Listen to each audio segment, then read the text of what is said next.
Good afternoon. I hope you all had a nice lunch. It's getting really hot outside, so it's nice to be back in here and welcome our next guest. And I'm extremely pleased and happy that today Rafał Bydgoszcz is joining us.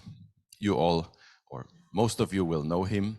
He was born near this town, went to school at the Music Academy in Bydgoszcz and studied with Professor Popowa-Zydron, who we will hear later on. He then won a prize at the Arthur Rubinstein, not the Tel Aviv, but the Bydgoszcz Arthur Rubinstein competition, a small one. Went on to Hamamatsu, where he won in 2003, the second prize, and then finally the first prize at the Chopin competition in 2005, that immediately propelled him onto a great international career. It was especially meaningful for Poland because he was only the second or the first Polish since 1975 when Christian Zimmermann won the Chopin competition. He's a Deutsche Grammophon artist and he's extremely versatile, has many interests, and has also studied philosophy. So in 2016 he went on a sabbatical to continue his philosophy studies, where I heard he will finish very soon, maybe next year. Maybe he will tell us a little bit about that later. We are also very grateful to welcome with him Bartłomiej Wezner, who will talk to him in a relaxed style and ask questions, conversations, talk a little bit about his life, his memories, about his hometown Bydgoszcz, about Paderewski and Chopin, of course. And towards the end, please do ask him questions. We would like to keep this interactive and get as much feedback as possible from you. Thank you, and please welcome with me Rafał Bydgoszcz.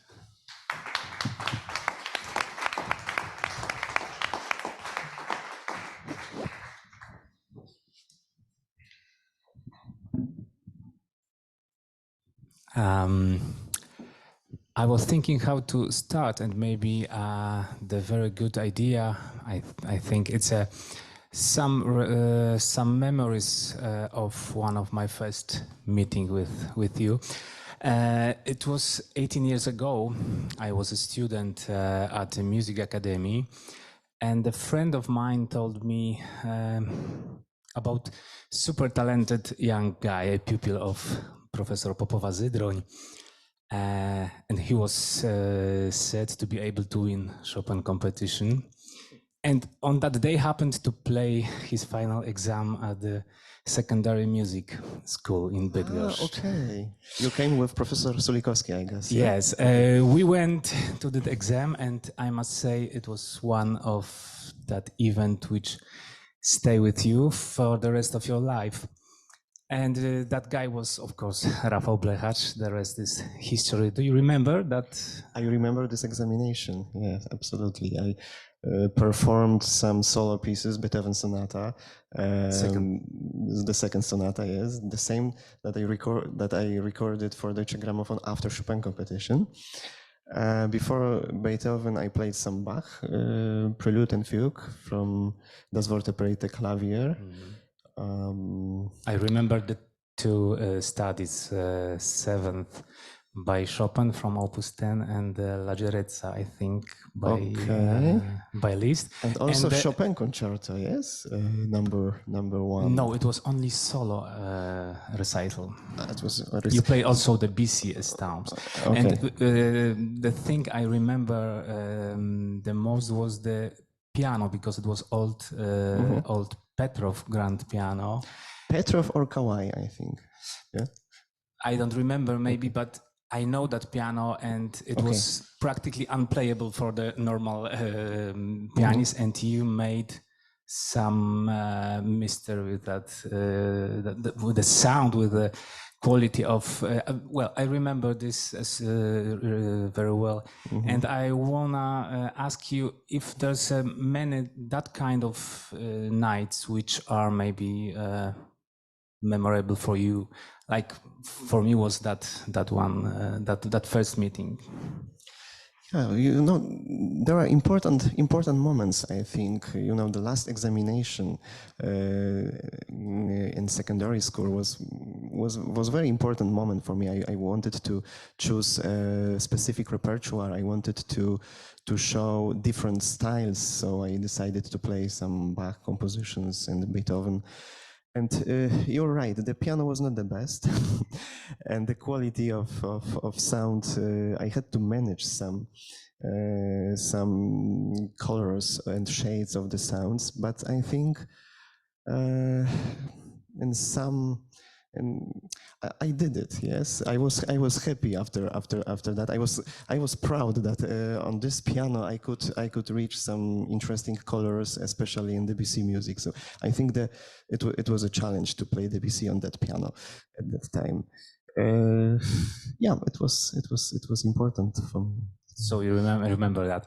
Great. But I think I played also Chopin concerto, the second and the last movement, Chopin concerto number 1, with the second piano.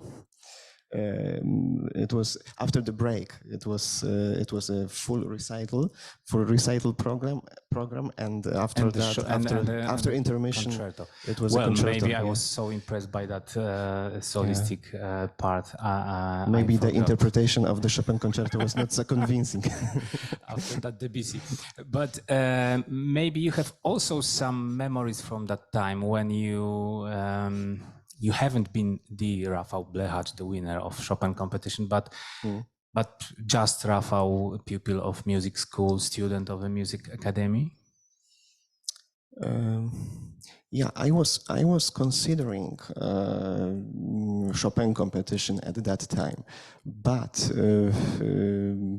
it was very important to prepare different repertoire, not only Chopin music before. So I decided to take part in different competitions like Hamamatsu International Competition, like Artur Rubinstein in Memoriam competition here in Bydgoszcz. I think there were very important steps in my education and my career, and thanks to this kind of experience, competition experience, I knew how to create the final strategy for Chopin competition in 2005. But very important, this I want to say, that very important was to build different repertoire, because when you play different composers, when you are touching different styles, Bach music, Beethoven classical music, Debussy impressionism, it's very important for Chopin as well. So you can find a lot of coloristic aspects in Chopin's music, and it's very important to develop it. Thanks to it, the interpretation, Chopin interpretation, is much more rich. And of course, I understand that, but still, my question is: please. you remember yourself as a maybe different person, because you are very young, different person, and it changed everything. So that moment before, when you attend to school with your, I was more shy at that time. And I had not so much concert experience as after Chopin competition 2005. But it was very natural process, I must say, education process, and everything was totally natural for me. I developed a repertoire. I had a great collaboration with my professor. And her advices was very important for me at that time, especially before important competitions. I remember one advice that I heard from my professor. It was that, it was one sentence: the real loser, there are no loser at the competitions. The real loser is then when someone is losing his love to music.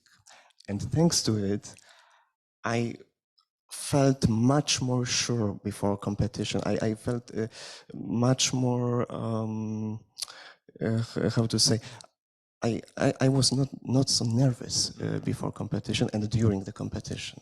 So it was before Hamamatsu, so 2003. I was 18. Okay, so you say that was the time you started thinking about the Chopin, but is there possibility in your head that you can imagine that you didn't participate in a Chopin competition? You maybe even don't play Chopin music. Of course, I can imagine this situation, but I think that my life would be absolutely connected with music. So after 2005, it's maybe much more difficult to imagine this situation that I don't play Chopin. Because since, especially after Hamamatsu competition, I realized that Chopin music, his style is very close to my heart, to my personality, to my feelings.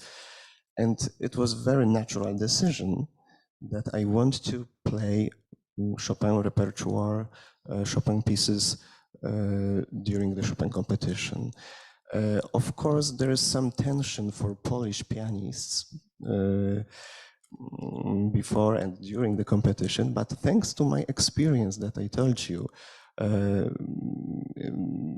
experience especially from Hamamatsu competition and Artur Rubinstein competition here in Bydgoszcz, I had own strategy during Chopin competition, so I can give maybe some advices to other pianists, to other musicians who want to take part in important international competition. But we must remember that everyone is different, everyone has different personality, different feelings. So maybe the most important is to, of course, to hear some advices from some musicians, but maybe the much more important is to hear your heart, your musical, artistic intuition. So maybe you can tell us how it happened that you decided to participate in Warsaw. After my winning in Hamamatsu in 2003, I realized that Chopin is very special for me. I felt very comfortable to play his music during the competition in Japan. And together with my professor, Professor Popova, we decided to check the repertoire, the program of the Chopin competition. And we realized that we have a lot of already a lot of Chopin pieces in my repertoire that I already performed during not only competitions, but during some examinations and some concerts.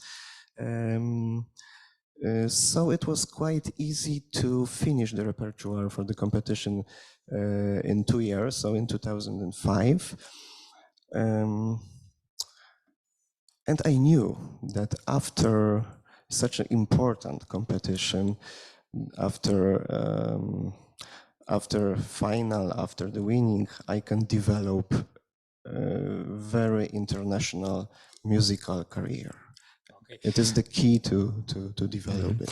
You said something about the repertoire, and this is also one memory I have, that because that was some kind of legends, like whole piano faculty discuss about your repertoire. I remember, like that was a rumors that Professor Sulikowski, Professor Pobłocka, Professor Godziszewski, they debate it will be better if you play barcarolle or I don't know fantasy. Is it true? You know it, or it was between the professors? Because that time and still we have very strong personalities. I think no. It was a decision between you and Professor Popova? My heart and me, and between my professor and me. So we know each other very well. So we felt what is the best way of making repertoire for the competition. What is the best pieces that I'm going to perform for the competition. So I really love barcarolle, of course, so it was very natural that I will play for the first stage barcarolle, not the ballad. Of course, I love ballads too, but for the competition, I decided to play barcarolle Opus 60, and I think it was a very nice idea. It came very naturally to start the competition with the preludes. And the preludes, usually we play the preludes at the beginning. Yeah. So it was a good beginning. And I remember I was in Warsaw that day, and I for the listened first stage, for the first round. October 10, I remember very well. And the first CD, first album for Deutsche Grammophon was also preludes. Was with the preludes too. Yeah. Yes, so it's the beginning of making international career. Okay, opportunity makes a thief. So I must ask you, regarding to you, is it possible to have a big career without music competitions? You can imagine, I don't know, Marta Argerich didn't win Genève, Bolzano, Warsaw, and still she's a legend. Very hard. It's very difficult to imagine that Marta Argerich not being a legend would not win the competitions. So I think this is a very natural way and possibility to make international career, to take part in important, prestigious competitions.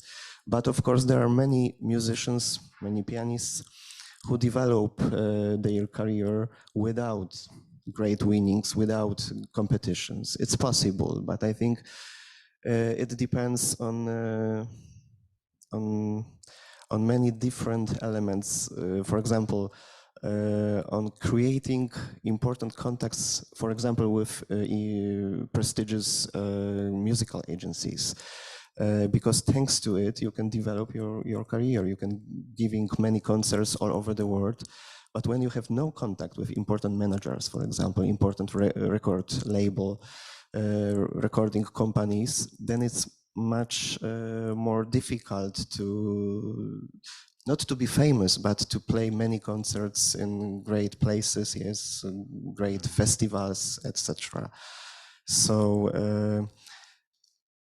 winning in Chopin competition or different prestigious competition helps you to develop this kind of contacts with recording companies and musical agencies. But some people have these contacts without the competitions. So I am not a big fan of competitions. So if I would avoid competition, maybe it would be much easier for me to develop my career. But I had no contacts with musical agencies, with recording companies before competition. So it was a very natural process that I made a decision. I want to be at the competition. I want to try my musical power during the competition, and it was very natural and very important, not dramatic, but important artistic decision. So I was lucky. So your goal was really to could share your artistic vision with the audience, and without that contact, like you said, it's impossible. Yeah? Of course, I played some concerts before, yeah, but I felt that I want to play more and more. I want to share the beauty of music, of art with other people all over the world. I was dreaming about great concert halls, great festivals, and I knew that after the winning, after important competitions, there is a possibility, there is an opportunity to develop your career, to do it,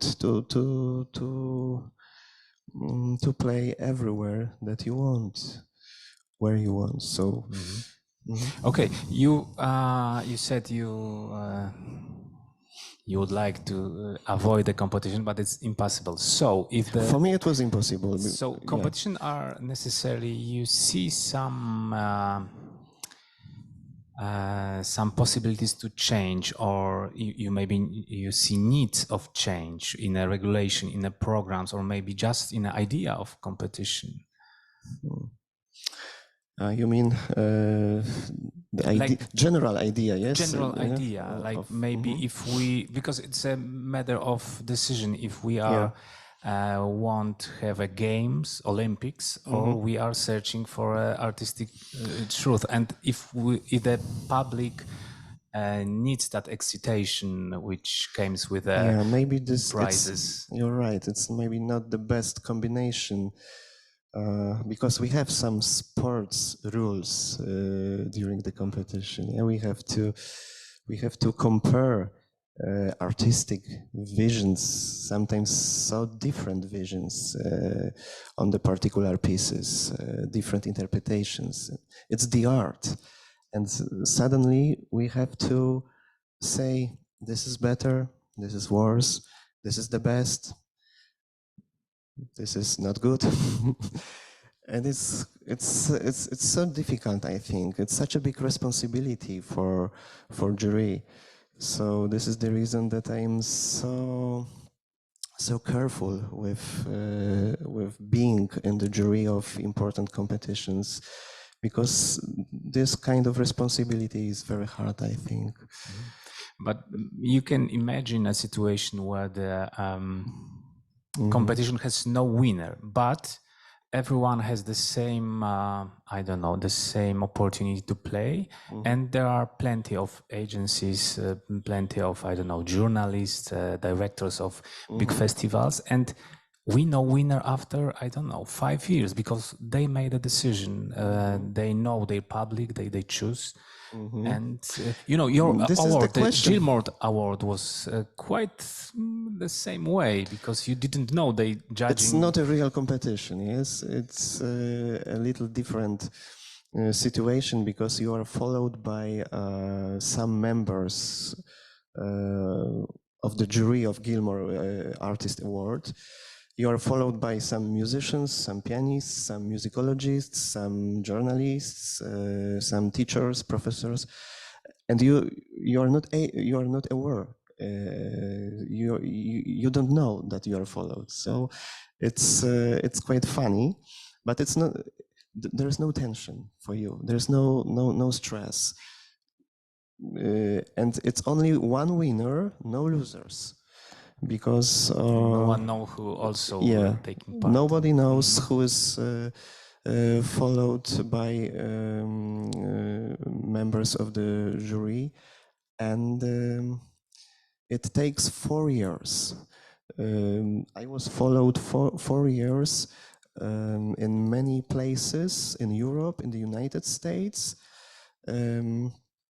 And after 4 years of playing some concerts, recitals, concerts with the orchestras, there is a decision of the Gilmore Artist Award jury that they chose one winner from 100 pianists that they followed during 4 years. So of course, no competition can afford to have a 4 year of observation. But one thing I would like to add about competitions: maybe some competitions could develop their contacts with musical agencies, because sometimes when you win the competition, you have no good offers from musical agencies. There are so many competitions now, and sometimes it's difficult for some managers to follow each competition. So maybe it would be much easier and much better to develop some contacts, that some promoters, some directors of some important competitions could develop these contacts with musical agencies and recording companies, like for example Chopin competitions. Because after Chopin, you can sign the contract with Deutsche Grammophon, you can sign the contract with important agencies, and thanks to it, you can play the concerts. But there are some situations that you can win the competition, and after the competition, you have no job, So, and also some commercial aspects, maybe. sometimes I feel that maybe, of course, you can follow the competition with the internet. It's very important. Media are important, and that's good. But sometimes my feeling is that it's disturbing to the participants, to the pianists, to the musicians who are taking part in competition. For example, at the Chopin competition, there are so many journalists. The pianists, the way from the dressing room to the stage is surrounded by many journalists. And when you want to be concentrating on your program, on your repertoire, suddenly you hear some strange questions, and you are going to the piano because you want to play music, and it's disturbing. And the same after your performance, you have a very quick interview straight after your performance, after your interpretation. And sometimes I think it's not good for musicians, for the pianists. But this is I tried to avoid it during my competition, and I did a success with this. It's not like an idea that change competition, like as a competition. So generally, you think I am not an expert in competitions. I've never been in the jury of any competitions. My first time will be this year in November, Paderewski International Competition. So after that, we will talk. We will talk, and I will be building a new kind of experience. Yes. Okay, maybe I will ask you about your artistic activities. From 2018, you are performing regularly with Bomsori Kim, a great violinist, prize winner of many competitions. Could you tell what was the impulse to start this collaboration? I started this collaboration thanks to Wieniawski competition. It was the time that I had a sabbatical. I had a free year, one season. I played just 3 concerts because I wanted to have a rest, some relaxation, some time for being with my family. It was the time in which I prepare some new repertoire program for the next seasons, next recording projects. And thanks to it, I was in my house and I was following the Wieniawski International Competition 2016. And must say, and I want to say, that Bomsori Kim was my favorite violinist at that competition, and I felt that his vision, her vision, that her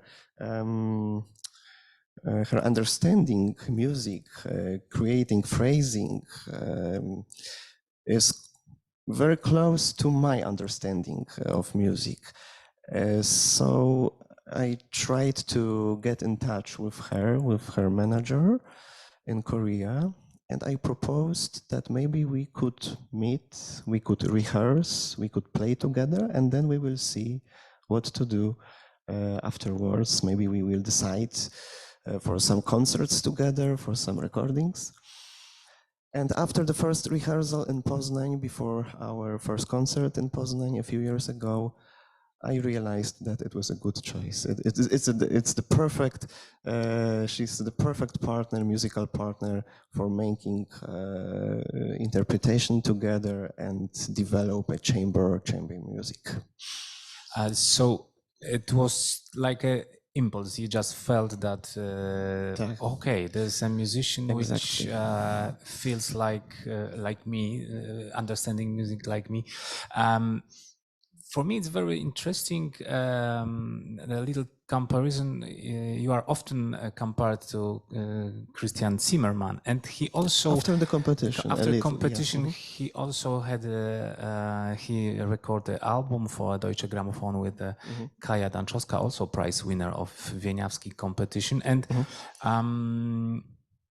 Is your path similar to Mr. Zimmermann's by choice, or it was a coincidence? It was not the reason that Christian and Kaja recorded for Deutsche Grammophon. So I have to record it for Deutsche Grammophon with some violinist from the Wieniawski competition too. No, it was not the reason. The reason was that I felt that I want to do something with chamber music. I want to create individual interpretation with someone else. I don't want to be alone again on stage. It's a wonderful situation that we can develop our interpretation together. We can discuss some important musical and technical aspects, and we are aware that our interpretation is true and is really our interpretation. So I wanted to have some experience in this. Yeah. So I was looking for some musical partner. And following the Wieniawski competition, it was a great possibility, a great opportunity to find someone interesting person. You know, I think the chamber music is a way we're listening, and it's also an art of anticipating something. But also, you have to create a verbal or non-verbal language. You communicate with another musician, and that's but why we understand sometimes without words. Yeah, and the same situation I had with my professor. We understood sometimes without any discussions, without any talking about interpretation. We felt that what we want to do in Barcarolle, in the Nocturne, etc. But what I want to say from chamber music, I think is a very close link to teaching, because you have to, like you said, you can make it without words, but generally you have to find the language how to talk about music. Someone says that talking about music is like dancing about literature, but anyway, you must try. And I remember we talked a few years ago about your participating as a professor at Paderewski Piano Academy. That's one very, very important project of Paderewski Association. And you said that teaching is a great responsibility and you also try to avoid it. Later you agreed, and I think that master classes were a huge success. And now you join also Faculty of Piano at maybe not huge, but success. But you join also the Faculty of Piano in Bydgoszcz Academy. So what changed in your approach to teaching, to being a mentor for young? Well, still, I don't feel that I am a real teacher. Teaching is maybe it will in the future. Later, it will change, but for now, I don't feel that this is my cup of tea, like playing the concerts and making recordings. But it's interesting. I must say that it's a big inspiration for me. I hope that also for students, but also for me, I must say. Of course, it's difficult because I did some master classes, and usually you don't know the pianists, you don't know the student. You can meet a student only for 45 minutes or 1 hour, and that's all. And suddenly you have to talk something about his playing, about you have to give some advices. So I'm not giving typical lessons. It's in my case, it's rather a kind of conversation about the particular piece, about some problems that you can find in this piece. It's a conversation about the different ways in the interpretation, and it's kind of sharing your experience, your stage experience with some pieces with the student. And maybe it's helpful, maybe it's some inspiration for them, or maybe sometimes not. It depends, yes. But I want to develop this kind of teaching, and maybe later something changed. But you know, the way master classes are working, it's you really it's hard to know how good your advices will be adopted by the student. The true teaching is like the moment when you can observe it, like you have one lesson, in next week you have another time opportunity to I have see. no experience in this, not yet. So only master classes, So just 2 or 3 lessons with the student, and that's all. Okay. Yeah, I have no regular students. So it's But there's nothing inside of you that's saying you maybe that's something fascinating, like observing how someone is developing, that someone is growing. It is fascinating. It is fascinating, but playing the concerts is fascinating too. So okay, so maybe if you are talking about the concerts, about the recording, you are preparing a new album for Deutsche Grammophon. Maybe you yes, it's want already recorded. It's Chopin music, Chopin sonatas, number 2, number 3. I already accepted everything. So the photos, covers, everything commercial, things. And the date of the release, probably autumn this year.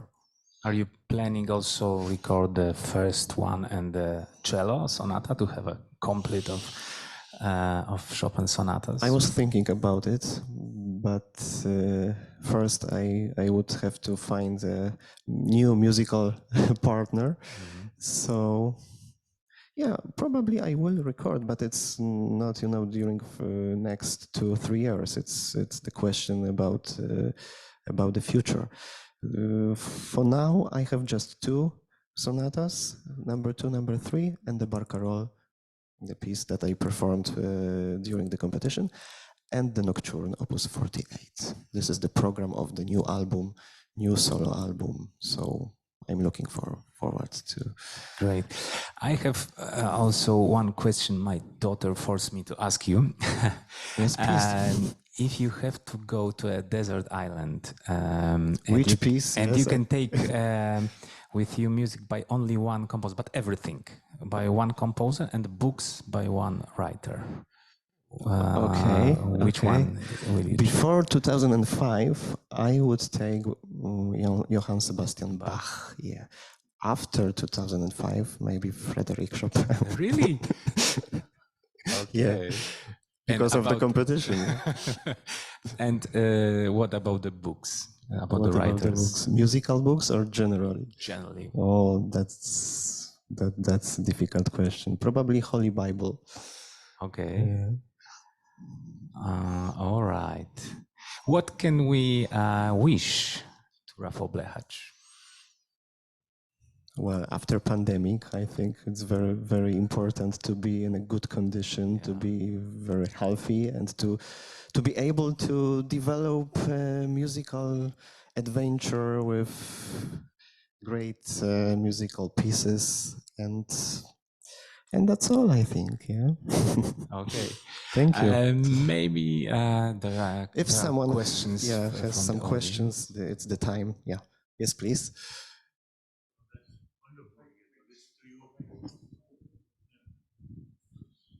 You didn't mention at all that you are studying philosophy.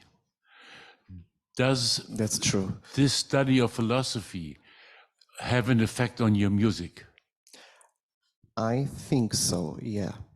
I think so because after the study, I am much more aware of some important aspects in music, in the art. For example, there's very interesting text, very interesting book written by a Polish philosopher who was a student of German philosopher Edmund Husserl. And the name of Polish philosopher is Roman Ingarden. And he was interested in aesthetic, in the identity of the musical work in the context of its interpretation. So after his lectures, his books, I wanted to think more about, for example, aesthetic experience, like concert with the public. That, for example, the audience can create the interpretation together with you. And thanks to the audience, you can change your vision, you can change your interpretation. So it was a very important time for me, and such a huge inspiration also about some metaphysical aspects in music, in Bach music, but also in some Chopin's competition like Polonaise Fantasy Opus 61 or some late mazurkas. I think it's important to have some inspiration, not only with that you can find in music, but also in different fields. So thank you. When you were participating in the competitions, did you also listen to other performances of fellow contestants? I didn't. Not at all. No. I didn't. It was part of my strategy for the competition. So I was concentrating only on my program, only on me, only on my feelings, only on piano. So I didn't listen to other pianists. I didn't listen to the radio. I didn't to watch TV because I didn't want to be attacked by some information about the competitions. And it helped me to be in a good condition, to be completely close with my interpretation, with the music. So for me, it was a good strategy, but for some different pianists, maybe it's not the best way. I don't know. Mm-hmm. Something else, well, also during the competition, of course, you're not the only participant in a competition. Apart from the fantastic effect of winning a prize after the competition, a musical development afterwards, were there some friendships or personal events that happened thanks to the competition in a personal field? You mean with other personal field? Yeah, with during other, the competition. Yeah, yes? yeah. Because of the competition, you meet other contestants. Also, you speak with jury members.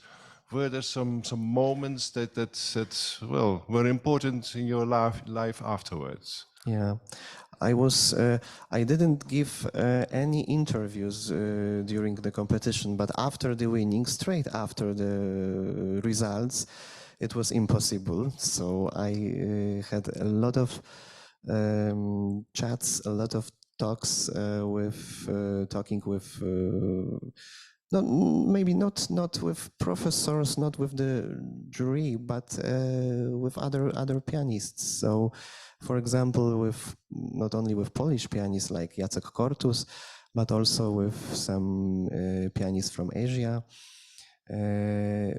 But you know, there's no time for develop a friendship after you're winning, because you're surrounded by so many people, so many journalists. You have so many press conference interviews, and you have to think about your repertoire for the next 2-3 years. You are opening so many emails from new people, from agencies, from recording companies. So it's totally new life for you, and you have to find the right balance between, normal life, between some friendship, and between artistic and normal working, life that suddenly you have to develop. And it was quite difficult after the winning to find this balance during next 3-4 months. If I could change one thing, probably maybe I tried to negotiate with some directors of Polish Philharmonic halls that I postpone my recitals and my concerts straight after the competition, because it was no time for the rest, for relaxation, for being with your family, for celebrating your success. Suddenly you had to play many concerts in our country, and it was no time for anything. Yes, it's quite difficult because after 3 weeks, when the tension is not so, it's quite high. Yeah, you have to prove your award during many concerts, and the expectations from the public are very high. But I know it's difficult because before the competition, each pianist have to sign the contract with the institute, with the people who are arranging the competitions, and you accept this idea of playing the concerts after the winning. But I would negotiate it and I would like to have some discussion about this, because I think it's better for the pianist, for the prize winner, that he will play, of course, some concerts after the winning, but maybe not straight after the competition. Yeah, it's tiring, and it's not so easy to keep the highest quality for the concerts. Okay.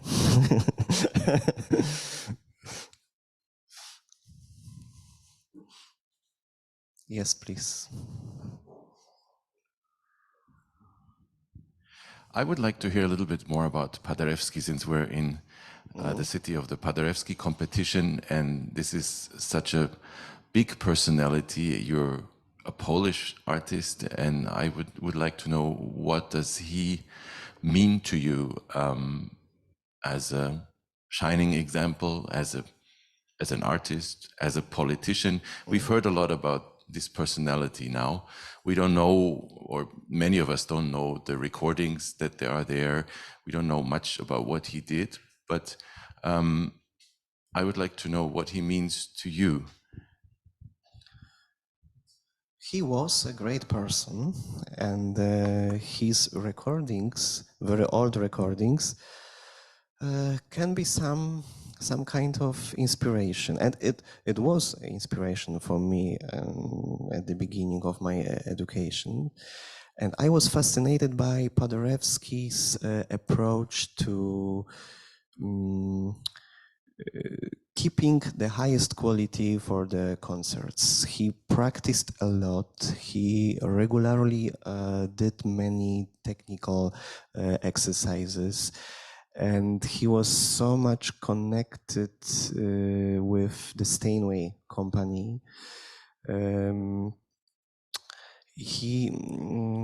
It was very important for him to play on extremely good pianos, and he was a great politician. He wanted to do something for our country, and I think this approach is very important. It's very important also for me, because I'm thinking about my country, about the political situation, about some aspects which are close to our country. So it was also the reason that I decided to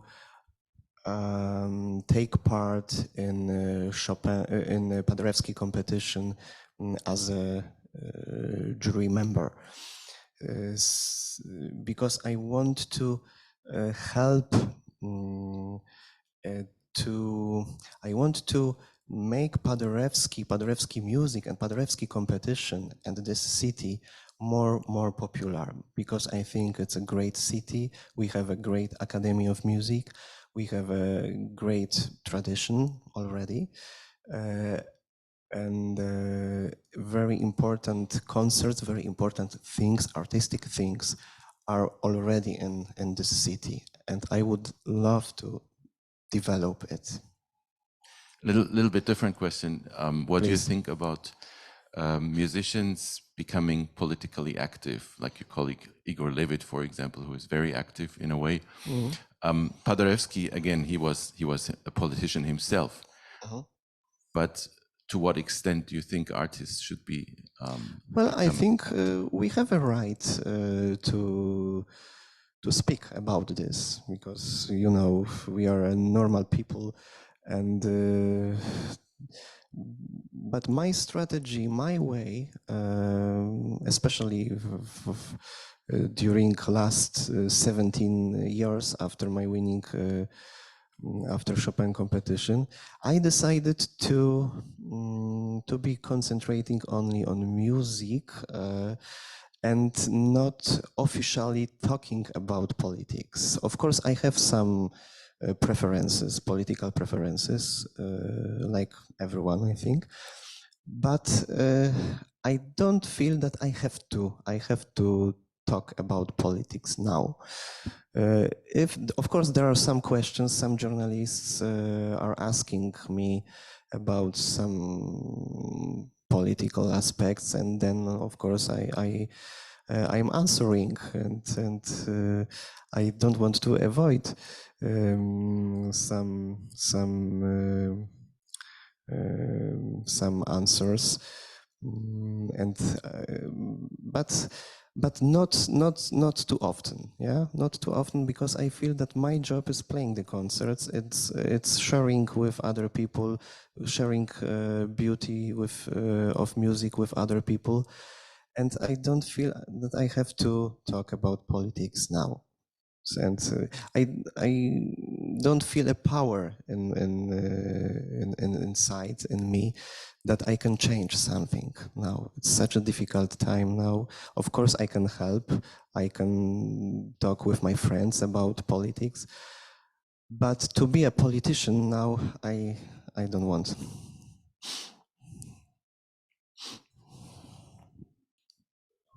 Yes. No, it's on. You are a very successful pianist, hopefully with a full calendar after the pandemic again. Are you worried a bit about the future of classical music? We know a lot of promoters are struggling to bring back audience to their halls. And attached to this also, do you feel a kind of a pressure on you also to create your own reputation, image, I don't know if to call it aura, on the social media, so the digital Rafael Bydgoszcz? Of course, I'm thinking about it. The world is changing, life is changing, many important commercial aspects, also for Deutsche Grammophon, etc. But I think it's what I said at the beginning, I think, of our conversation, or in the middle of the interview, that it's important to find the right balance between this kind of aspects you mentioned and between real art, because sometimes commercial aspects can be disturbing for the art. I think I write a good way that I don't want to avoid this kind of aspects, but not too much. Of course, I'm giving some interviews, I'm doing some press conferences, I have some photo shoots, I have Facebook fan page. But for example, I have no Instagram, I have no huge number of interviews before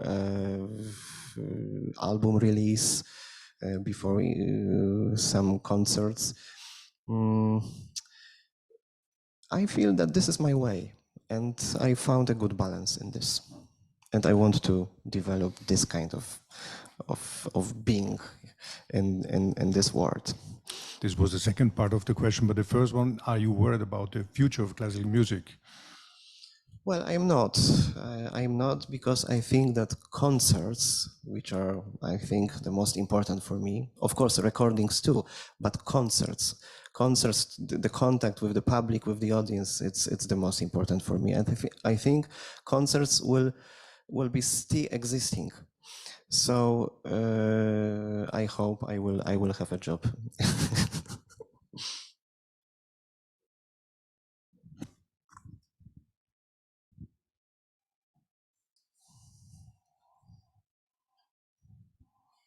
It's a deadline already. We have time or no? So I think we can just finish. Thank you very much for your attention. Have a Thank you, and thank you for your questions. Have a great stay in Bydgoszcz. Thank you. Have a good. Thank you. Thank you.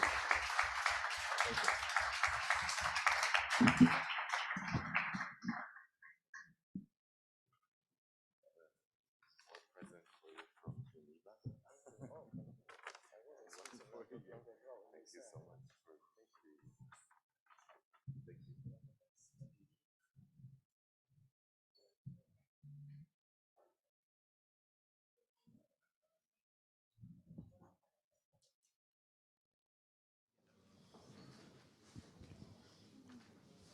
Thank you. Good afternoon. I have a splendor to announce a small speech, Professor Popowa-Zydroń, who is a piano teacher of Rafał Blechacz. We heard him a few minutes before, and we will listen the short speech. Madam Professor, who is also the president of the Paderewski Association in Bydgoszcz. Pani profesor, proszę, come on the stage.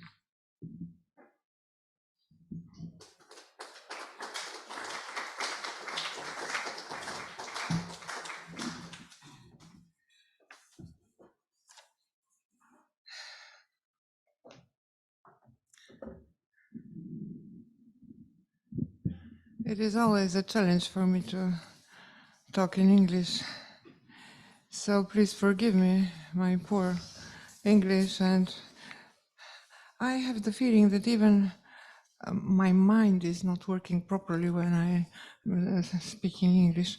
Nevertheless, I have written here a few words, and I will try to stick to what I've written, because usually I'm saying completely other things than I have planned.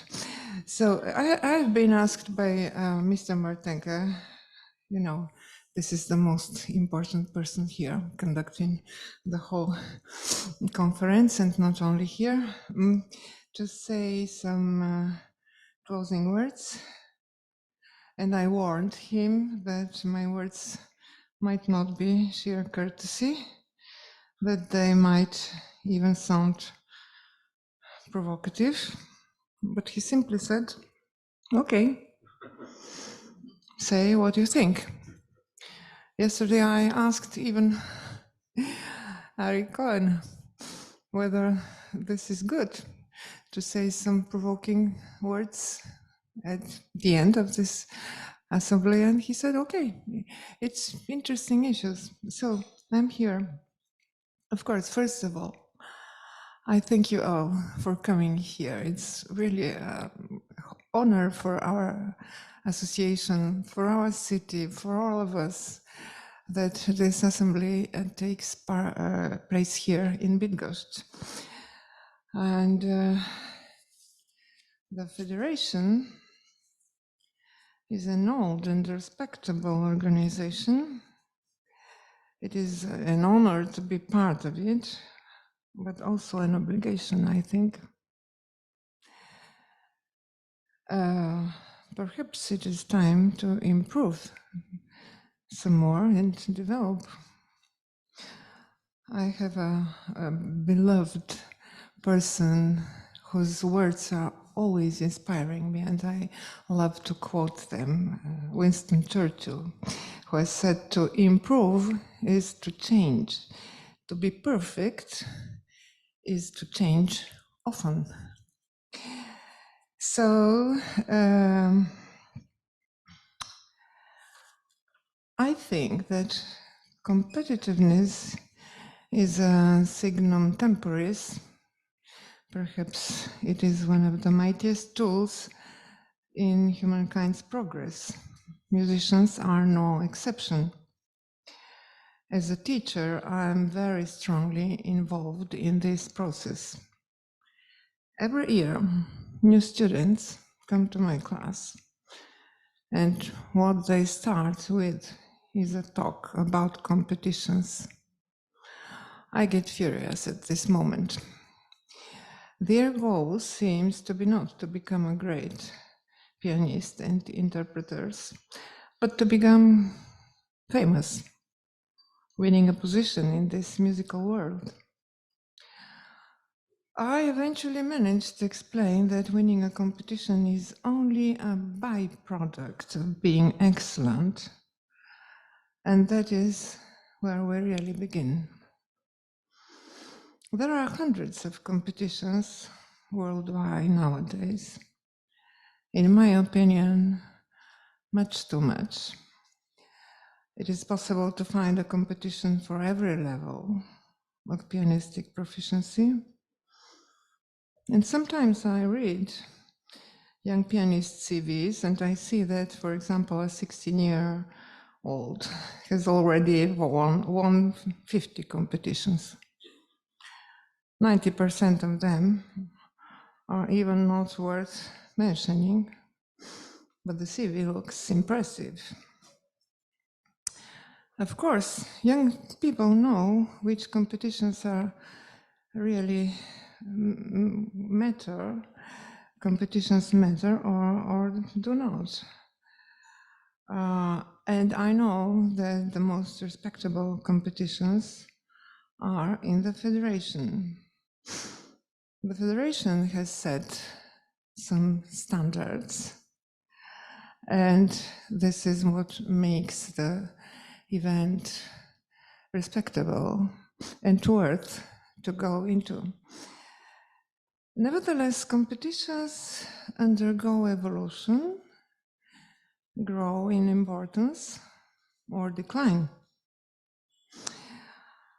Wouldn't it be advisable to revise their condition, applying certain criteria which will concern not only the jury staff or the size of the money prize, but also, for example, what kind of promotion do they offer to the prize winners?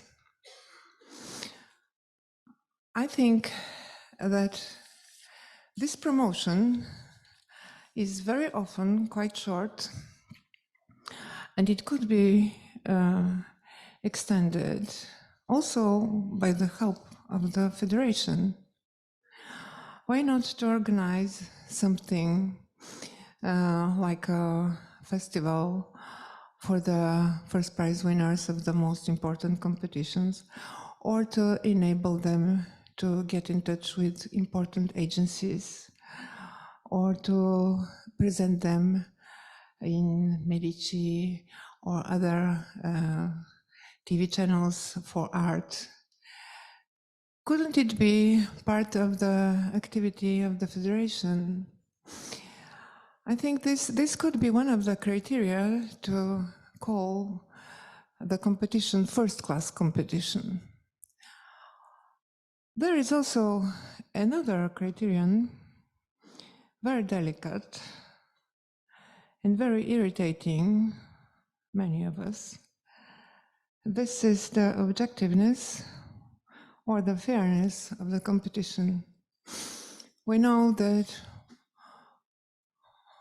almost always after the competition is a rumor, and these candidates who didn't win a prize starts to make different stories. And of course, 99%, this is only their imagination and their feeling of failure, which is really very depressive. But sometimes I think that there is no smoke without fire, and competitions are using different systems of grading, less or more perfect. We try, for example, for the Chopin competition to improve every year, every edition of this competition to improve upon our experience. But I think that it could be also a subject of debate amidst the federation members. The system of grading, probably to ask some scientists to help, because we know that different systems can be very tricky. There are people who can perfectly manipulate with numbers.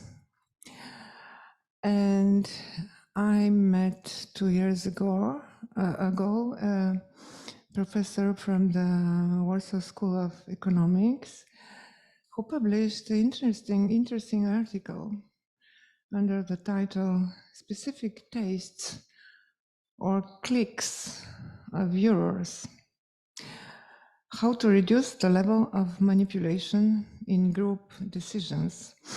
This was an interesting article, and he gave evidence actually having results from a certain competition that there were 2 jury members acting as he called this strategic voting. This was clearly to see from their scores.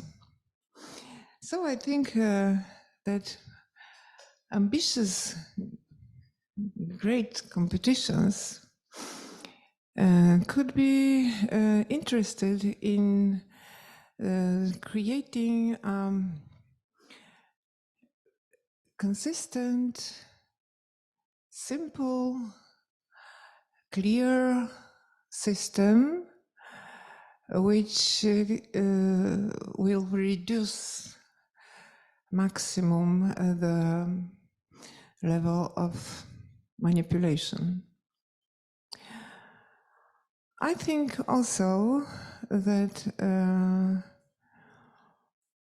studying the scoring and seeing how the judges are scoring the performances, we see that there is a normal thing that some judges try to make the things in a way they like and they prefer. Sometimes I haven't experienced really unfair play during the competitions I have attended, but I have experienced another thing. I have experienced an attempt to influence my opinion by talking about what we have heard. Of course, I'm not the person who can be so easily influenced, but there are also young and unexperienced jury members, and I think it's not fair to try to influence their opinion. Probably this could be one of the points if the federation creates a set of rules for the jurors' behavior during a competition. Of course, in the rules, it is written that jury members are not permitted to talk with the candidates. And also, we recommend not to talk about what we have heard, but this is very difficult to execute. And probably such a guide, I don't know how to call it, what means just and fair jury member could be also topic of next assembly, because I wanted to say some closing words, but it happens that I'm saying opening words. Sorry, but as Mr. Kwon said and Martenka said, please say what you think. This is what I'm thinking, that federation could be more active in influencing and standing on the bright side, because competitions, they have also their dark side, and the whole world is getting worse and worse. And what we can do is not to give up our struggle for fairness, for justice, for clean criteria. That is what I'm wishing, not only to the Federation, only to myself and to my pupils. So this is the end, really, and from now you have entertaining time. Thank you so much for coming here, and bye-bye.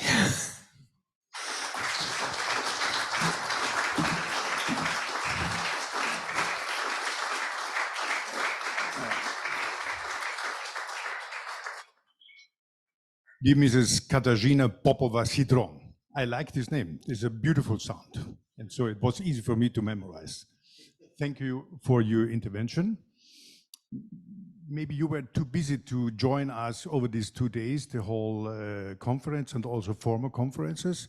You were touching very important topics, but I can assure you, I didn't find it unpleasant that you warned me that you will say something very unpleasant. I was quite entertained already before the entertainment. So a lot of topics we are working on. It's always a question of transmitter and receiver. Federation gives a lot of input. There are recommendations. On the other side, you have receivers. They are the single members, and they are totally sovereign to decide how to implement recommendations. And only one comment without going into the detail of all topics that you touched. Fairness is totally important, and I felt how suffering you are sometimes, no, even now, only on the podium, without being involved actually in this kind of process. But maybe it starts also by the composition of the jury.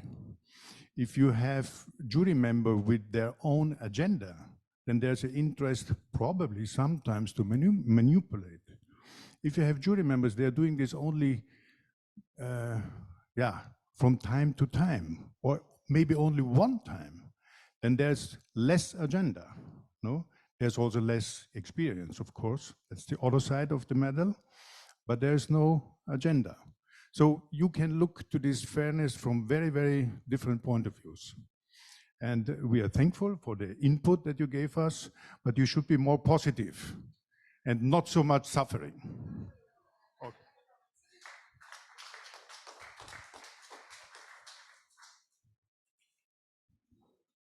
At that point, we may take the opportunity to invite you to our next General Assembly in Hamamatsu, Japan in May, where we will certainly touch on these subjects that you mentioned. And it would be wonderful to have you as in an active role in these discussions, because you did touch subjects that are really important for us.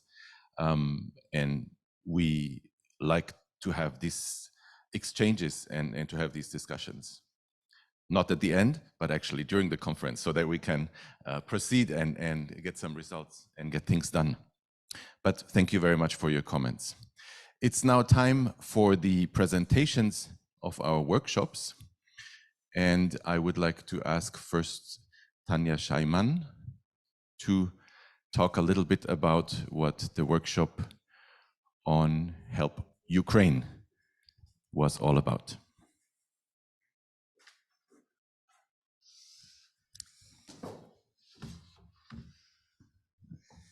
So let's start. I will introduce who was with me in the group. It was Angelica from Rome, and it was Beata from Warsaw, and Ameki and Gustav from Arlich. I don't know where it is situated. And then we had also Elizabeth, who was leading it with me, and Henrik, Agata, some of them, the Polish people just dropped in and out. And we had, and that was a great pleasure, Irina and Anna with in our group. And we started our group by inviting Irina to tell us something about the current situation, which certainly already has changed since the beginning of the war. And they told us that the daily life returned to a kind of new normal. I think anyone can imagine what that might be. Yes, what that feels, because it's not real normal, but you are living with what you have now. And they have to face many issues. Talking of the students, first of all, not all of them are in the Ukraine anymore. And the staying male students, for example, may not easily cross a border now. And Irina takes a lot of effort to get them outside or abroad and back if they want to perform anywhere. And it's necessary to every time talk to the government and have a special permission for every single person to go abroad and come home if you're a male and you are over 18. And then there's a big lack of facilities to practice and study. And the situation, this travel situation and the lack of facilities is causing, as you can imagine, the students to lose their motivation.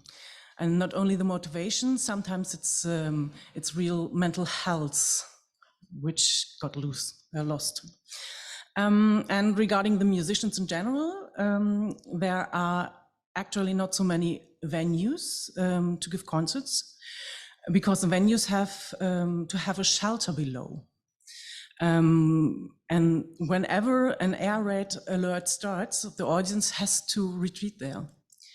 So concerts may only take place on weekend afternoons. And in addition to the many reasons, in addition, due to various reasons, many of the ensembles are not complete because some flew and some, are not able to play in the ensemble. And if the ensemble is complete and they want to go to venues, they only can go by train because it's not possible to fly. So that was where we started. And then it was very interesting to hear, we made such a round and everyone could comment. It was really interesting to hear what's already ongoing. And I was very impressed from Henrik's suggestion, because it's not so on the music side. He just offered to get in touch with doctors to give medical care to maybe musicians who are injured. God thanks, Irina told us it's not necessary in the moment, but I thought it was a very interesting perspective. So, and then based on the suggestions of the key ladies, we listed some points which we as a federation could recommend or actually do. And I just go through it. Competitions as itself, it's the first and I think the easiest thing to take no application or entrance fee. A lot of competition already executed this, like Fort Worth or Bydgoszcz, and stay free of cost. That's something a lot of competitions do anyway, but Irina told me it's maybe necessary to extend the stay so they have a proper time to prepare. Which brings me to the next point. Students in general who could be potential participants, but students, they need places to practice and to study. There are not so many facilities, as I said before. And that's why we thought it would be good whenever a competition is run by a music school or university or is linked to one, it would be great to have offers to practice opportunities and waiving the university fee if there is one. Bydgoszcz did it already. And maybe give scholarships or residencies to students, which the National Academy of St. Cecilia has already planned to do. They have a fund for this purpose, and also Bydgoszcz is doing it and arranges accommodations for the accepted students as well. What is really tricky at that point is that it's really hard to decide who should receive these scholarships or benefits. And that's why Irina and her team came up with the idea to let students create a profile with key data and a kind of own recommendation with video links. So they let the donors choose themselves. So, but certainly not only students are in need. Speaking of professional musicians, it would be of great help to give concert opportunities for soloists, but also to ensembles. So every engagement is appreciated. And I think it's very a wish from the heart from Irina to commission compositions of Ukrainian composers. That would be of great help, maybe not this year, but in the future. And if not commission a work, it would be also a good sign just to implement some works of Ukrainian composers in your repertory, if possible. And Gustav had a nice idea regarding that. He suggested maybe you can offer a special prize for best interpretation of a work of a Ukrainian composer or something like that.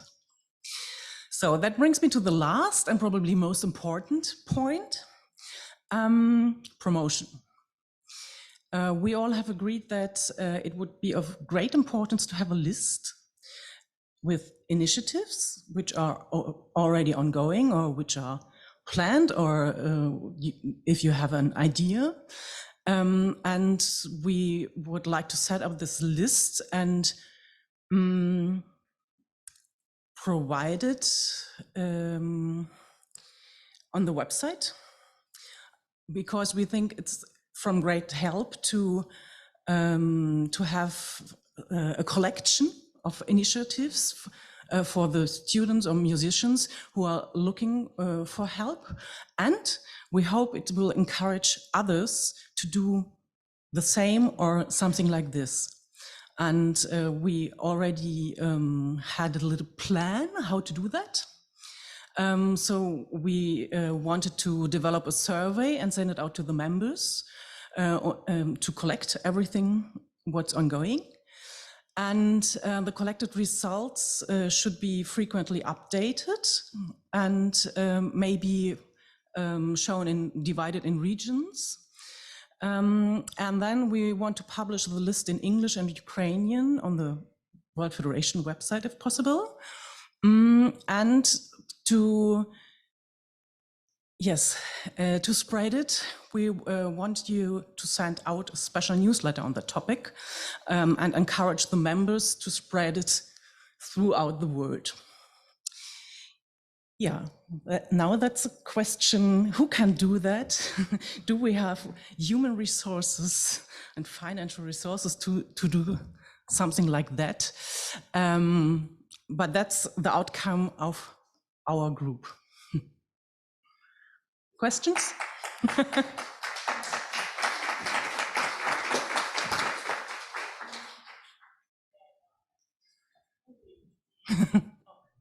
Sorry, Tanya. I just wanted to add two small things. Maybe to work on this list and website, we could try to find a volunteer in Geneva, a Ukrainian volunteer who could also translate from English in Ukrainian.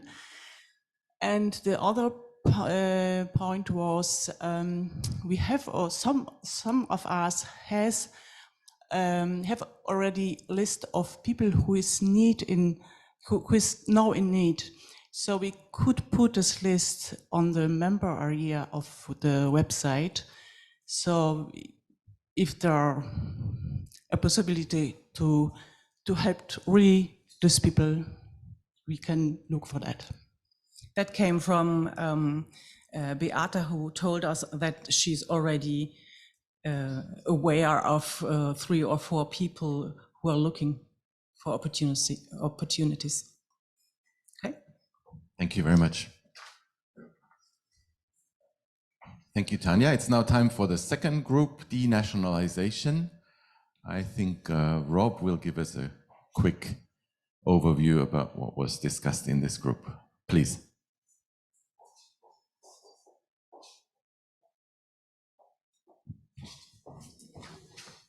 Yes. Well, we had a very inspiring, or 2 very inspiring days.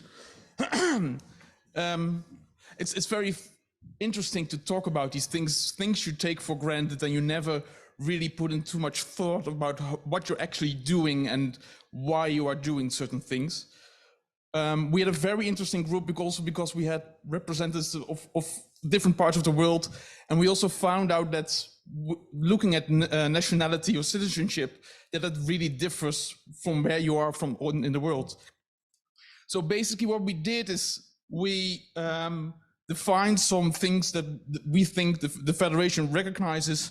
We made some recommendations and one final encouragement. So I will go through it quickly.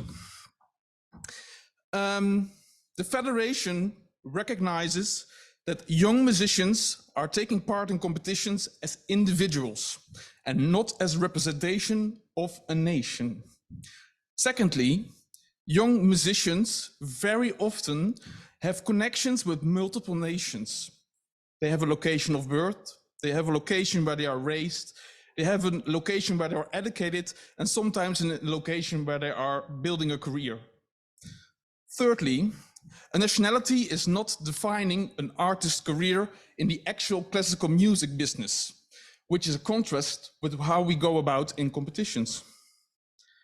Fourthly, audiences and media still seem to value and emphasize nationalities. Fifthly, partners and funding organizations might require to have an overview of the diversity of a competition. So this is what we recognized what the landscape is, and then we went on to have some recommendations. So our recommendations are that competitions and participants should detach themselves from political ideology or manifestations. Secondly, competitions should try to protect young musicians from instrumentalization by a political regime. Thirdly, competitions should still strive towards diversity and global representation on an operational level. And competitions, finally, should avoid national symbols like flags for decoration purposes. Then we get to what we would like to encourage you all. We encourage you to rethink and redefine the way you will go about representing nations in your own ways of communications. And some suggestions to do this is by not use nations when you publish a participant, or perhaps a different format by only mentioning the cities where they are born or where they are based. And thirdly, maybe use the point I've used before, the different locations that have been of influence for the development of this artist. So this is what we have put on paper. We will take this to the board, and then hopefully we will also come to like a real thing that we can publish towards the membership. But I'm very curious to hear if others have completely different opinions than what we have defined. Maybe we can do that in the Q&A section a little bit later, so we finish all the program first. Thank you very much.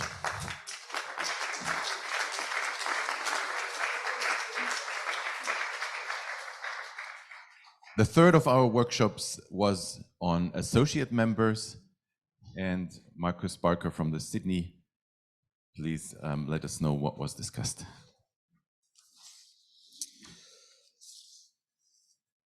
So our group probably had one of the challenging discussion topics, because we don't really engage with our associate members as they currently stand. So for us, we were kind of like extracting it right back down to its bare roots to actually kind of understand where our starting point was.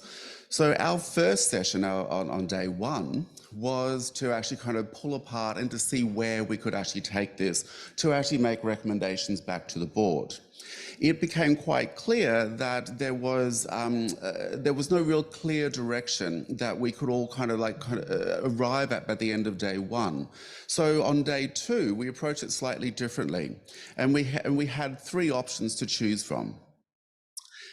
The first one was that we just simply maintain our current associate membership as it is. Don't change anything, everything is working perfectly well, which we identified the day before, but that perhaps it wasn't. Anyway, that was option one. Option two was to look at a new structure, how we rephrase who we are, what we talk to, who we talk to, and what we offer those potential associate members. And the third option was, let's just abandon the whole idea and let's all go to lunch early today. So what we didn't choose to do was to go to lunch early. And we chose that to maintain associate membership in its current format was not of benefit to the World Federation, nor was it of benefit to the associate memberships. So we discussed then further about how do we create a new partnership that is mutually beneficial to both sides. And a big part of that is to actually get our associate members who exist with us in logo form in our programs and in online to simply engage with us. But how do we place value on that? What was the value proposition that we could give to an associate member to become an affiliate or an associate member of the World Federation? And part of that is to actually apply value. And in today's world, value is simply sometimes just applied by actually having to pay a fee. As we all do here as members of the Federation, we pay a fee. So we have a value, we perceive there's a value of actually being part of a collegiate international network. So for the associate membership, we also felt that that was actually an important change to the structure going forward. But we also needed to find what the list of benefit that we were going to be able to offer back to the associate membership. From why would you want to become an associate member of the World Federation? But equally so, how do we as members of the World Federation leverage for our own internal benefits, for our particular competitions and for the World Federation, of actually having associate members and understanding more about what each party can bring to the table and actually work and extract together for greater benefit. We also acknowledge that whatever the structure is or should be has to be simple. because we acknowledge that our secretariat is very small and with a limited amount of time. So whatever we do, however we come up with a structure, has to be simple and easily to be managed and implemented. So taking that then on to the next step where we started to discuss was, well, how do we work out who pays what, and how do people actually perceive a value again from actually paying? So again, we acknowledge that not all, having a one payment system doesn't fit the brief for everyone. So we needed to actually look at, is there a two-tier structure? And then we also then looked at a potentially third structure, which was a simple reciprocal benefit of the World Federation becoming a member of, say, ISPA, just as a simple example, and ISPA becoming a free member of the World Federation, because there are simple ways that we can see quite clearly that both organizations complement each other. And then we moved on to talk about, well, how do we work out what they pay? If we're going to have a two-tiered structure, how do we actually make, it fair? How do we actually kind of arrive at a fee? And then for a third discussion point, we added in, should there be a user pays model? So someone can pay an annual fee, and that's quite simple. If you're at the top level, you pay this. If you're at the second level, you pay that. But then what about a user pays model, which then gives to the associate member value from what they perceive as value to engage in the aspects of what the World Federation does and offers by choosing to buy into various elements. So, for example, it was that you could pay just to come to the General Assembly, or you could pay then a separate fee to engage in the lounge sessions, or you can pay a separate fee to whatever activities that the World Federation does throughout the year. However, we pulled all that back, and then we started to think about, well, what if we actually set an annual fee, but at a much lower level? So to encourage associate members to still find value in actually becoming an associate member of the World Federation, but not an exorbitant amount of money, which was precluding them from becoming an associate member. And then still then on top, then you would actually kind of be able to actually on-sell activities like the General Assembly at a different price point.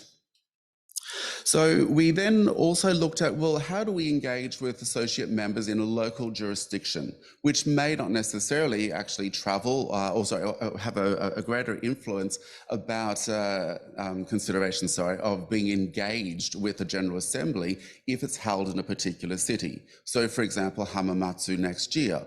What about those potential associate members that could be interested to come and join us for the General Assembly to also see what we do, and then also to hopefully see value in actually becoming a full-time member, associate member of the World Federation. So after that discussion and all of those points that we were considering, we have 5 recommendations that we'll take back to the board and to the secretariat. And the first one is about fees. So we are proposing that an associate member would be a fee of 500 Swiss francs. And then they would actually be able to pay to attend the General Assembly at 825 francs. We were getting very specific at the request of, unfortunately, we had Florian in our group, so we were very, very driven by actually kind of giving some practical figures from which we can actually work forward from.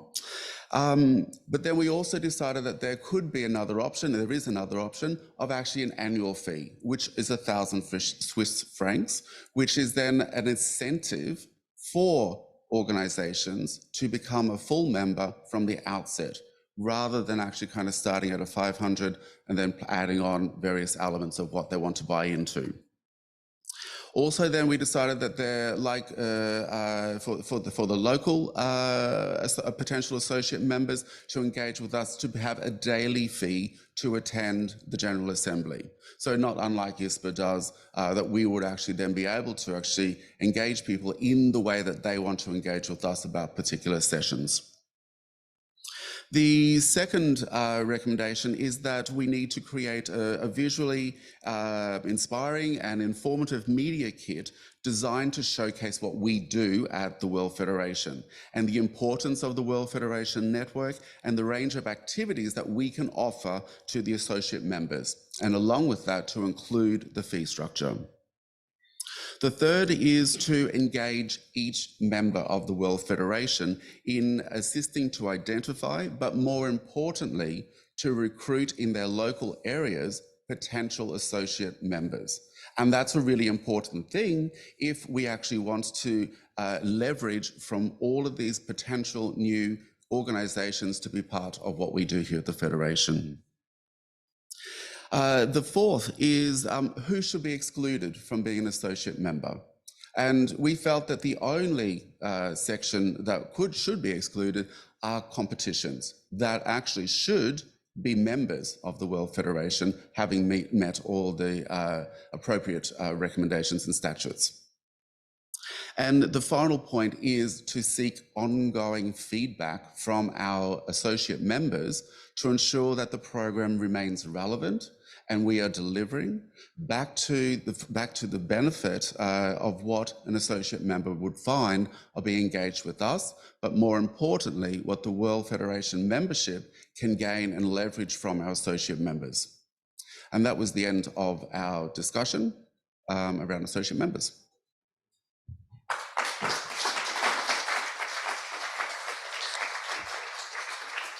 Thank you very much, Marcus. We will put documents together on all of these workshops, and we'll send them to you in the next couple of weeks so you can review and get more details on all these topics we discussed. I would like, before we go to the Q&A session, I would like to invite Jean-Jacques Moore to the stage because he has been waiting for a long time. It was the wish of Noriko Ogawa to have him as her winner. He's not only her winner, he's also somebody else's winner. Please join me. Come here and talk just a few minutes about Hamamatsu, where we will be hosted next year. The dates are likely going to be in the middle of May, and we will just, please take a seat. We will just talk really briefly about Hamamatsu to give you a little taste and get you excited about going to Japan next year. And before we do that, I hope it's ready. Let's just watch a brief video.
It's not easy to make a video and try and get people interested in a city, which I think we all remember from last year when we were looking at the video about Bydgoszcz. So we tried to make this one look a little bit more like a cultural vacation sort of place, but now it's maybe a bit too much, has a bit too much the image of a tourist resort or of a vacation resort. Did you feel like going on vacation when you arrived in Hamamatsu for the first time? Well, yes, it's working. Well, not at all, because I didn't know what you know right now, and I had no idea about the city whatsoever. So I remember being there with other participants, and we starved for the first 3 days because we simply couldn't figure out where the restaurants were. Oh boy, what were we missing? But you, after 3 days, I hope you succeeded in finding some restaurants. We were very, very well fed. Can you tell us about the main specialties of Hamamatsu? What would you eat in Hamamatsu? Well, Hamamatsu, later I have learned, is kind of famous in Japan for its food. I mean, namely the eel, which is by delicacy. It's a specialty food, let's say. It's fantastic, and they have the gyoza dumplings, what they are famous for. And, well, altogether, fish is really fresh because it's right next to the ocean. It's close to Shizuoka, where perhaps the best tuna in Japan comes from. So, yes, you are spoiled for choice in Hamamatsu. For somebody who is worried about raw fish and eel, do you think there is something there a bit more meaty? Absolutely. Thinking about our Polish friends. Well, unagi is grilled, but of course you get also it's not that far from Kobe and Osaka, where you have the best beef. And Hamamatsu, I have heard that the chicken is pretty good. Well, I am kind of a pescatarian, so, meat is not my specialty, I would say. But from what I've heard from meat-eating people, that they have been happy. Hamamatsu, of course, is instrument town. There are several instrument makers there. Can you say 2 sentences about that? Yes, I mean, of course, the famous thing about Hamamatsu is Yamaha and Kawai and the factories, which I'm pretty sure they will organize a tour for you.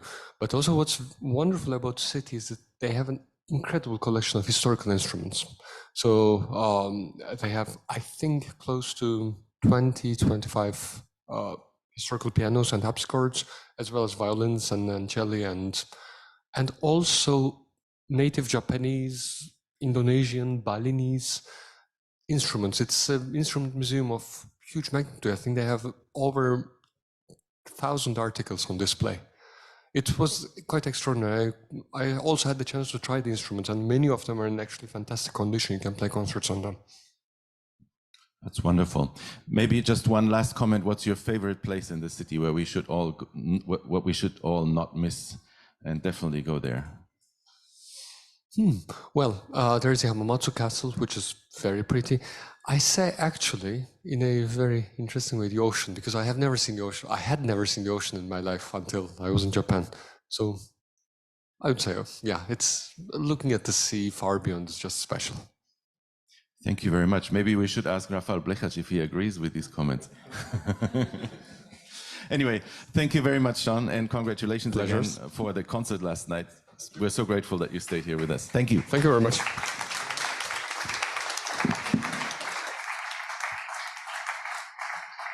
We also have a small gift for you from Switzerland, just in case your flight is delayed today. It's time for WFIMC Dialogue. We can do this really quickly, but I would like to ask if you have comments, questions, complaints, requests, inquiries. Yes, Gustav. Do we have a microphone, please? Here's the second one.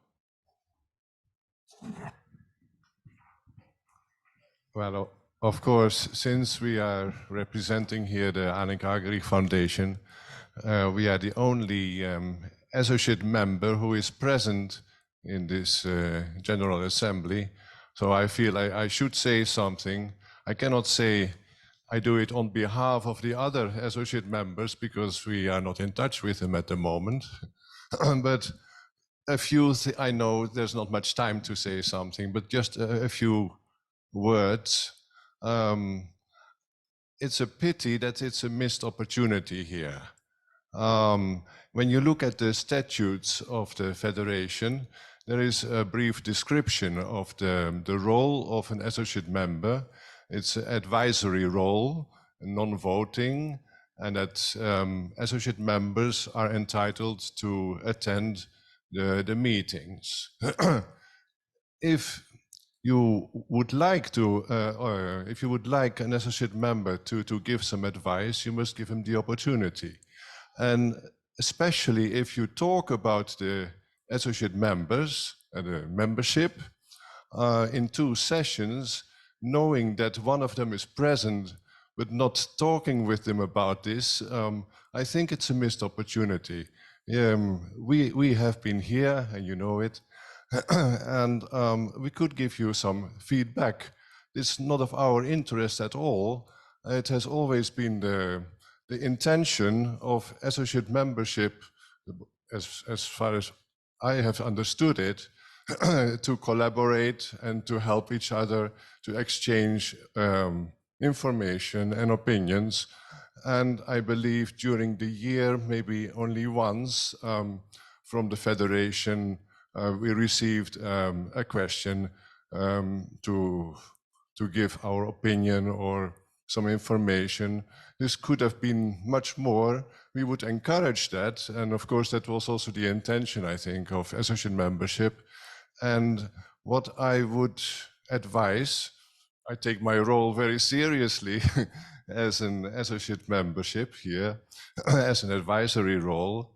When you look at the lists, you have 12 associate members at the moment, I believe. And it's really a pity that we are the only ones who are present. And of course, you could ask yourself, why is it?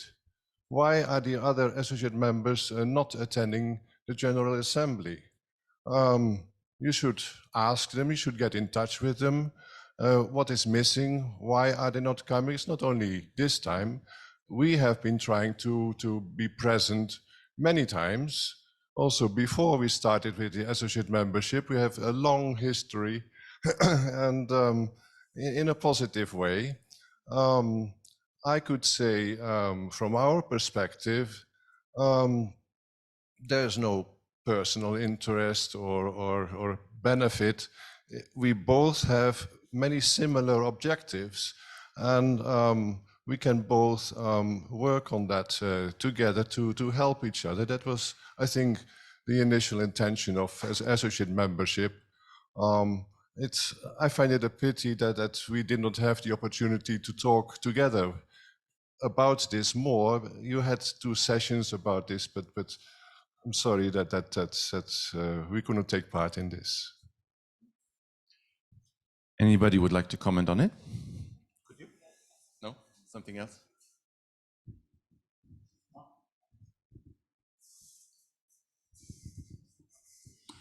Excuse me.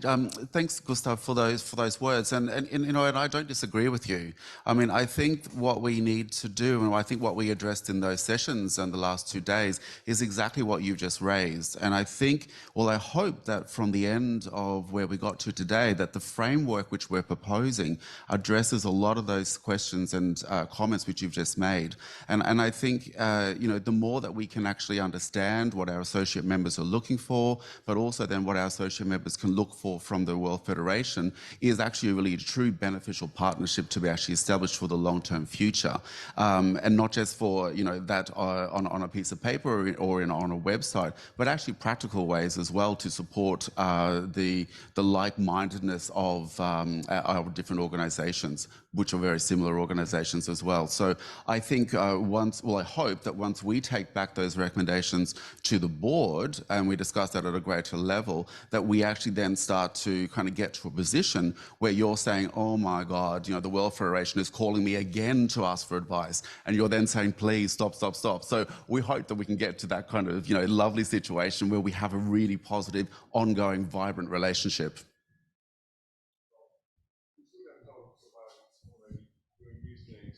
it's a missed opportunity. We were here, and we would have loved to be part of it, to give our feedback, and you could use our feedback in your decision making. I perfectly agree with that, and I also thank you for these comments. But I disagree with you in that we are not in contact and that we're not exchanging views or opinions. I think you are a dear friend and a very highly appreciated advice for me personally in many questions that I've asked over the years. The meaning of this workshop at this conference personally was for me to get the whole associate member issue going again, because we have been discussing it for a long time and we did not get to the point where I could actually start working. And it is a process, and certainly you will be involved in this process, but this is only a beginning, and it should be what I wanted to achieve in this conference is a point where I could actually start working, talking to potential associate members, where I could begin doing all this, what you just mentioned, getting people back to the federation, making them come, making them attend the next year's federation. Because every discussion that ends without a decision will throw us back another 1 year, and it just takes too long for us to get this process started. But maybe, Peter Paul, would you like to say a few words about this as well? There are very, very different opinions in the board about the associate members, and that was also a little bit difficult for me, and that's why I wanted to have this whole process a little bit streamlined during the General Assembly this time. Any other questions, comments? Yes?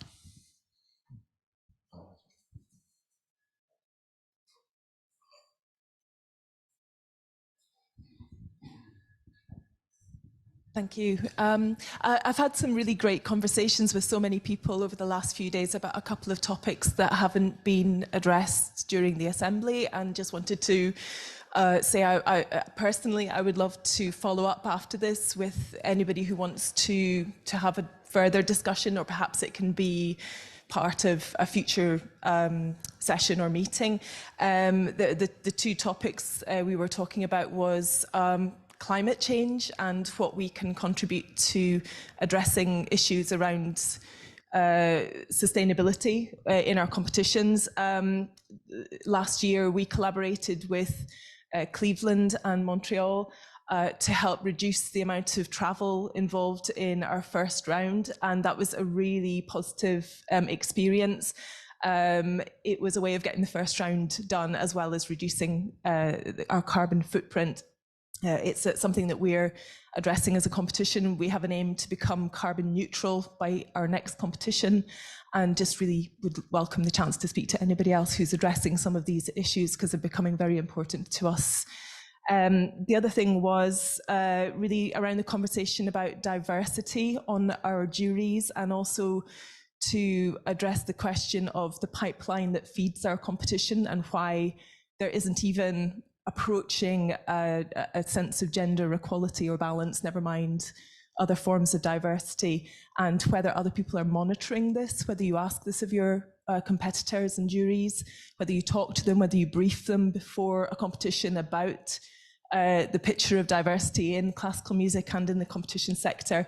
I would just beg you to start having that conversation, and again, please, it's something that we're talking about within our organisation. I'd love to follow up with any further thoughts or communications around that. Thank you. Yes, Ariel.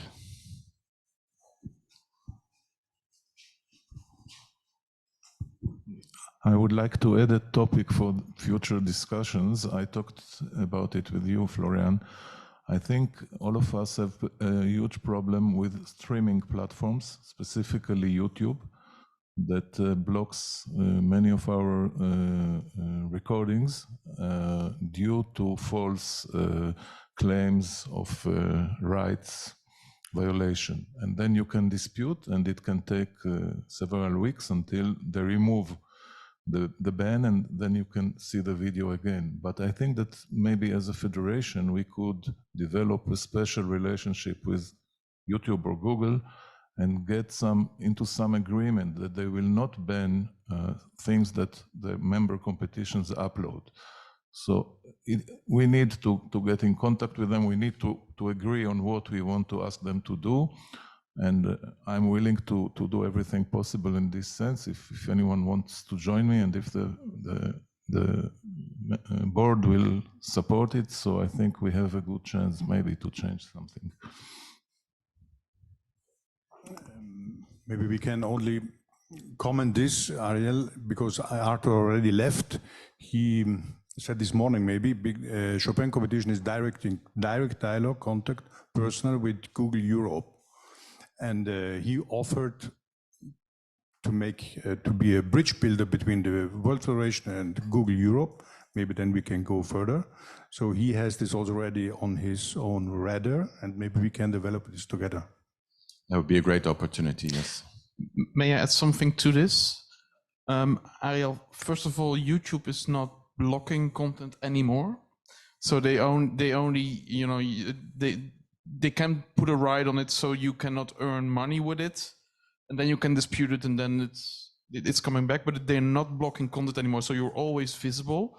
Facebook is still a problem, but the thing is that this is a much bigger issue than we think, and because this is all done automatically, but it's analyzed, and even the companies. So the labels, they are struggling with this as well, because they are just uploading their content and it's just looking for matches, and I think over time it will become better because they're working on better models of how they should analyze it. But the problem is that this is mainly dictated by the popular music scene. And it's not going to change soon, because the problem there is much bigger with content which is used on YouTube all the time. So and there is so much power there that the classical music scene is just suffering from what's happening in that scene. So even if we would talk to people, this will not change, because it's too difficult. They cannot make a distinction between the two markets. Yeah, I've one little thing which I already mentioned to Florian. We have this yearbook, and in prior years we had in the yearbook always also a preview which instruments will be in line next year or the year thereafter. And this yearbook we only have the actual competitions. And I think it would be helpful for people who are looking into musicians who say, well, when is my instrument horn or clarinet or oboe or trombone again in line? And therefore, I think to have a little bit the possibility to have a view also into 2023 or 24, I found that very helpful, and therefore I was recommending that as something that one should consider. Number one. Number two, we all have competitions. We have 120 competitions.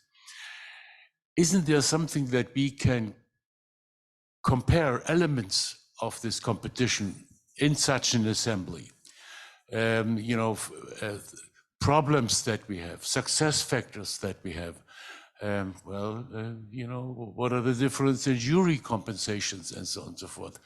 Isn't this also the possibility of a forum where we, as organizers of competition, are learning from each other?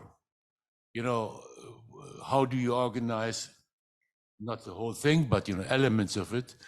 And we have done that and that. And for instance, we have an audience award, and we had terrible experience giving the biographies of the musicians in advance, because the audience award was affected by the information that we gave on those participants. These kind of workshops I think could be very helpful. Thank you. As for the dates, you are right. We did not have a 2 or 3 year calendar in this year's yearbook, and we will try and include that again next year.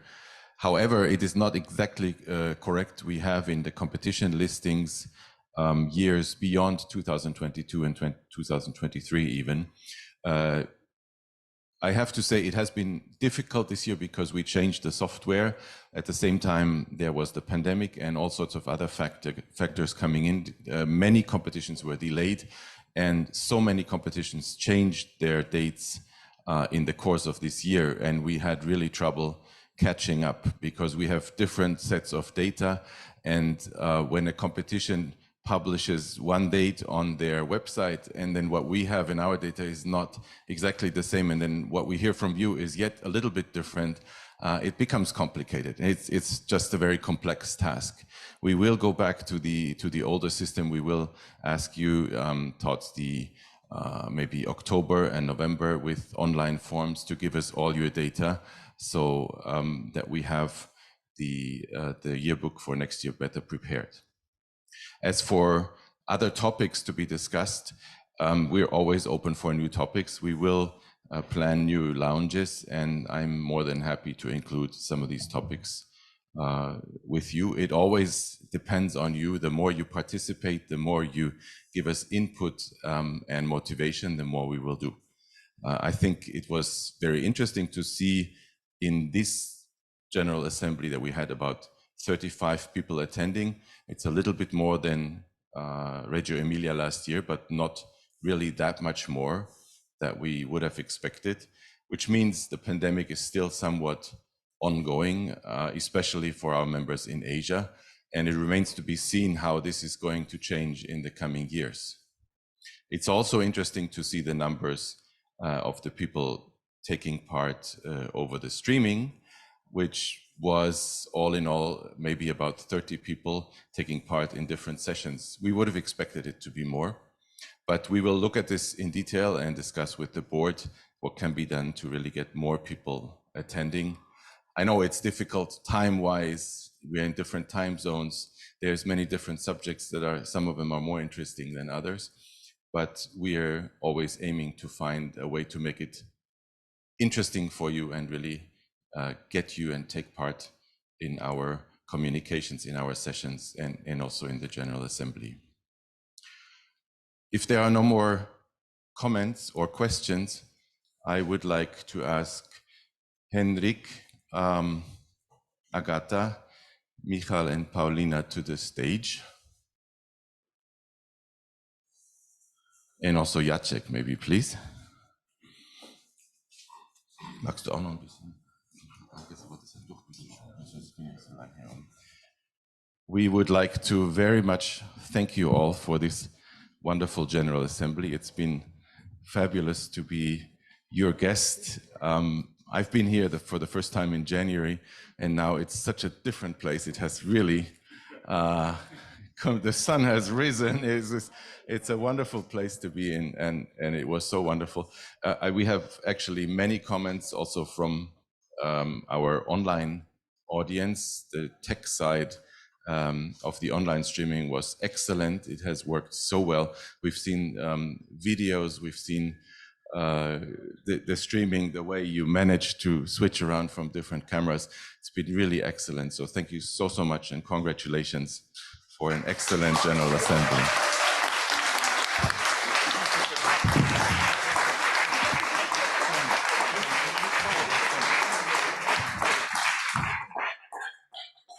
Henrik, this is the famous pen from Geneva, always to our host. Thank you very much. A very precious one.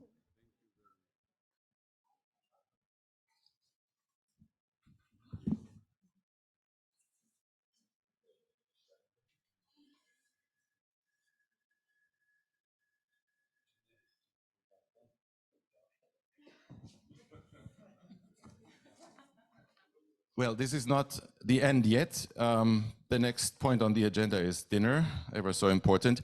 We're going to meet at 6:20 at both hotels and then walk to the restaurant, and there will be then a bus after dinner taking us to tonight's Exploseum tour. Thank you very much and see you later on.